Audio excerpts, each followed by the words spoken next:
Hello everybody, this is Madiha reporting love from Jordan, and today I wanted to talk about oppression.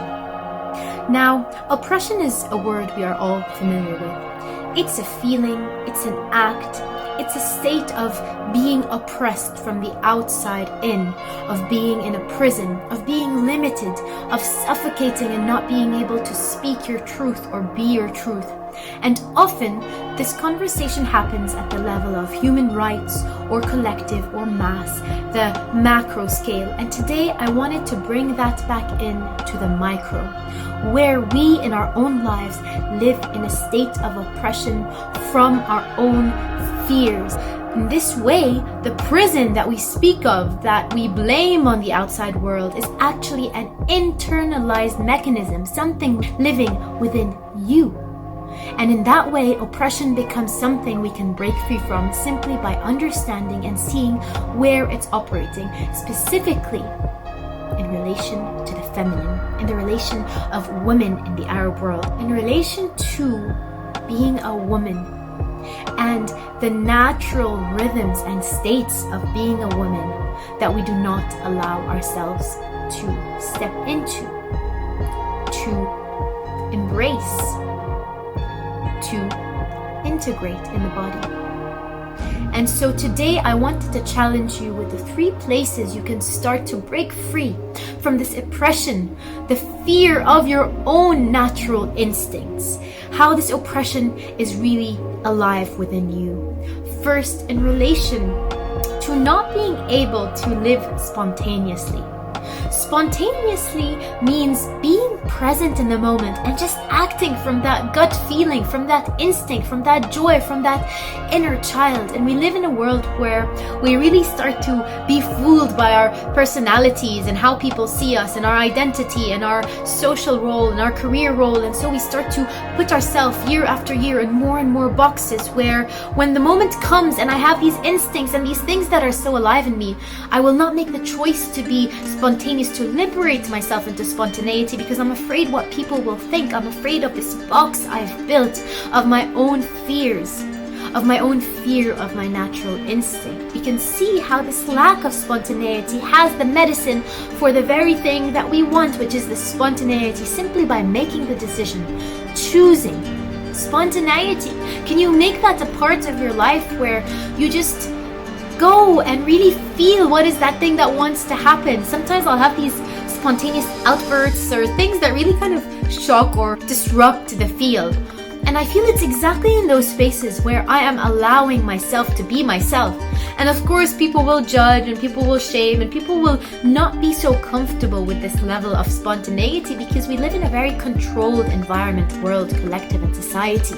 But when you allow yourself to be spontaneous, to be childlike, to really allow the thing that wants to come in the moment to come, whether it's a song or a movement or anything that feels spontaneously alive in you, things will start to shift in your life because you are giving yourself permission to be natural, to be what you really are, to let go of the fear of your natural instincts. And that will bring you to different levels of that evolution. And that brings you to the second level of this evolution, at the level of, dare I say it, sexuality. Yes, you are a sexual feeling. You are a sexual being. I hate to break it to you, but it's the way you were born, and that is not gonna change. And you oppressing it or imprisoning it or shaming that part of you is not gonna make it disappear or no longer be existing in your field or in your feeling or in your body. And so, the only way to deal with it is to feel it, to allow it. And so many women reach out to me saying, Madiha, please tell me, how do I let go of the guilt and the shame I feel for my sexuality? And the thing with these, let's say, murky waters socially, culturally, maybe even religiously, is that my invitation is for you to really feel what feels right for you. Don't take what I say, what anyone says, that does not resonate and align with your level of integrity, of values, of being, of emotions. And so you can take what feels good to you in the body and what doesn't. And with this question that I always receive, one of the things I always remind women is that there is a difference between feeling and acting.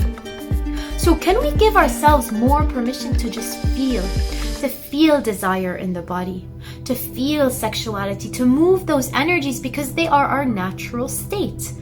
Every woman and every man is born with this energy, and this energy, when you start to understand it, you will understand that it is life force. So when you oppress sexuality, when you oppress your second chakra, when you oppress all these energies, then your life force in life will not be exuberant, radiating, because you are oppressing. Again, the key word today is oppression, and we want to liberate ourselves from these oppressions, but they are internal oppressions. So the guilt and the shame that you carry is what's oppressing you. So how can you feel more sexual? Simply by allowing yourself to feel more sexual. And if that's where you want to stop, stop there. Respect your boundaries. Respect where you as a woman have felt that is as far as I want to go. I do not choose to go further, whether it's for my own personal reasons, for my cultural beliefs or religious beliefs. But that doesn't mean that I do not allow myself to feel, maybe even to fantasize, to play with realities and possibilities, maybe even, and dare I say it again, pleasure myself. You don't have to go do that with anyone or be married.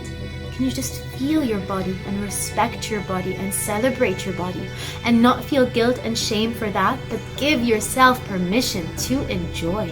And I know this might not resonate with many of you, or it might resonate at the deepest level, and you might say, thank you, Madiha, thank you for saying what I've been waiting to hear for so long. But what I'm saying is nothing outside of you. What I'm saying is simply being said through me for you to hear and remember your natural instincts, your birthright, the way the divine created you to be in your natural flow. So if for a moment you think the divine would create you to feel guilt and shame for what is true for you, then maybe you have not yet tasted the true divine, the love, the embracing, the unconditional love that exists and is available for you. Let's take a deep breath together. Just take that in. I know it's a lot, and also I know it's familiar. And finally, the third thing I wanted to mention today in relation to this oppression, it's that value of freedom. Can you stand a bit more in alignment with this value that so many of us women have? Because by nature, the soul is free.